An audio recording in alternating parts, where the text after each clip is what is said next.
Chapter 23. Aliens in Our Midst. Keeping a Promise. Arkansas was good therapy for me. We found my dad a 40-acre farm in the rock bottoms of McCaskill. We had a small orchard of peach and pear trees. Deer and rabbits played in our yard. I planted a garden and raised some chicks. Judy and I worked the Tyson Chicken Processing Factory, boxing up frozen chickens. We also did assembly at Chainsaw Factory. It was rough living in the winter. One wood-burning stove could not keep the 3-bedroom house warm, and we were not accustomed to snow and bitter cold. Our cooking stove ran on propane gas and often on fumes. In the summer, the well would go dry. The abandoned fish farm next door had 2 artesian wells. We carried milk jugs to lug water home, being careful of snakes. A lot of crazy and dangerous stuff also happened in Arkansas, as you might can guess for a backwoods town. I'm going to skip past all of that. Moving there was what I needed to break the death spiral I was trapped in with Mark, but I would never want to live in Arkansas again. The alien activity continued there and does continue no matter where you move. They had performed a procedure on me. All I remember of this experience is being examined by the Greys while on a gurney. With some concern, they advised me to see a doctor. The next day I was bleeding quite heavily but went on to work. I was now a single mother. My abdomen felt inflamed and even walking was painful. I had to sit down and stand up slowly. I went to a gynecologist, and from his exam he said that I had been pregnant and had a miscarriage because my uterus was enlarged. I thought he must be mistaken but just acted surprised. He prescribed me antibiotics and anti-inflammatory medication and I recovered. I must have been pregnant with a hybrid and it was taken. Hybrid children are just one part of the alien agenda. Both men and women have been used to produce these hybrid children. The hybrids aren't mixed with just one race of aliens, but with many different alien beings. Judy eventually met someone, and they both returned to live in Houston, while I was left living alone with my baby in Arkansas. On a weekend visit back to Houston, I injured my eye requiring surgery, which effectively prevented me from ever returning to Arkansas again. In the dark, I had slipped and hit my eye on the coffee table. Man, I am going to have a black eye, I thought. On examining my eye in the bathroom mirror, I saw that along with it having a large blood blister, my pupil was elongated like a cat's eye. I had ruptured the globe of my eye, and this was a serious injury. Rather than being horrified, I bemused, well now, if only my other eye looked like that, then I would look like you guys. Somewhere behind a dimension, my 2 Greys objected. We were in mental contact, which is a common occurrence for me. Sensing their concern, I knew they wanted this taken care of. Through my fraternal grandmother, I found an excellent eye surgeon in Richmond, Texas. During the extensive surgery, my heart had stopped, and I had a brief out-of-body experience where my consciousness was present in the room. I saw and heard everything that was happening. The surgeon pounded me 3 times on the chest to get my heart restarted. I later told the surgeon exactly what had happened. The Greys kept hands off until after several checkups by the surgeon. This makes the second time that the aliens have deferred medical care to a human doctor. Plus, 1 Grey appeared to assist when the technicians were putting fluid in my spine. After several weeks, the eye surgeon cleared me for removing the patch. Later that evening, with the patch removed, I fell into an alien-induced sleep across my bed. I became aware that they had me on a gurney and were examining my eye microscopically, although I was not aware of any instrument to do that. I have come to conclude that they can use their eyes for this, being able to zoom in and out.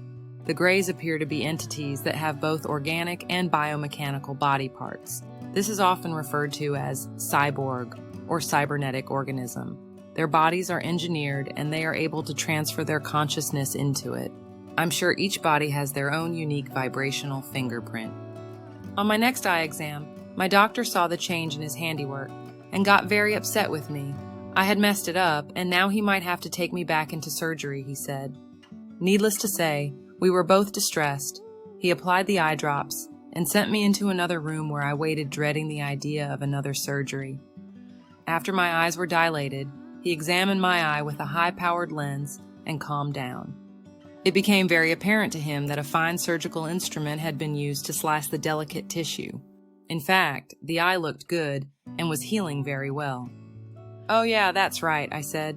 There was this tiny piece of skin that stuck just a little bit over. He looked at me funny. "Did you cut it?" he said. "Oh no, I couldn't do that. I wouldn't know how," I replied. "Do you know who did?" he asked. "No, I don't know. I can't remember," I said. He took lots of pictures of the eye. After my eye had sufficiently healed from the injury and surgery, I visited Brookside Funeral Home. It would be the first time I visited Roy's gravesite since the funeral. 5 years had passed. The gentleman at the counter drew me directions, and I had reached the door when he added, "It might be hard to find. He doesn't have a headstone." Horror and mortification. Returning to the counter, I said, "He doesn't have a headstone? He told me wouldn't have a headstone. I promised to buy him one if he didn't. Can I buy him one right now? How long will it take? How soon can you get it?" Within 15 minutes, I had chosen a headstone from a display.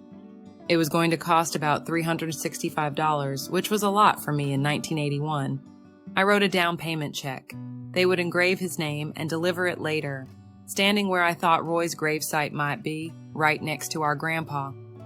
I let him know that I had bought his headstone and apologized for having taken so long. I didn't know, but he had known. And known years ago. Roy had been in the Navy and they gave $300 for funeral expenses, but would not pay for a headstone. Our dad had decided not to buy him one, but many times over he had paid for a whore. Needless to say, my dad was a horrible man. Years later, my eye started feeling scratchy, and of course, this worried me. A gray was working in my right hip area as I lay on a gurney. I said, "Doctor, can you check on my eye? It bothers me." He was surprised that I had addressed him and said, "Who do you think that I am?" I said, "Dr. Huff." This was the name of my eye surgeon. When the gray finished, he walked around the bottom of the gurney and looked at my left eye. He felt it wasn't a serious problem and that it would be okay. For a long time, I had follow-up exams with Dr. Huff, and when I saw him again, he found a dry patch on my cornea, nothing serious. He handed me some moisturizing eye drops. In 2011, one of the grays happily relayed to me that my eye was perfectly healed. Remembering this in my waking state made me feel good because I have always worried about it. Apparently, the aliens are also my doctors. It will become clear years later what the alien was doing in my hip area. Now back in Houston and Mark long gone, I reconnected with some friends from my neighborhood. I got invited to a small club, nothing fancy, and got up to dance with a friend of ours. The slow song Silver Wings by Merle Haggard began to play.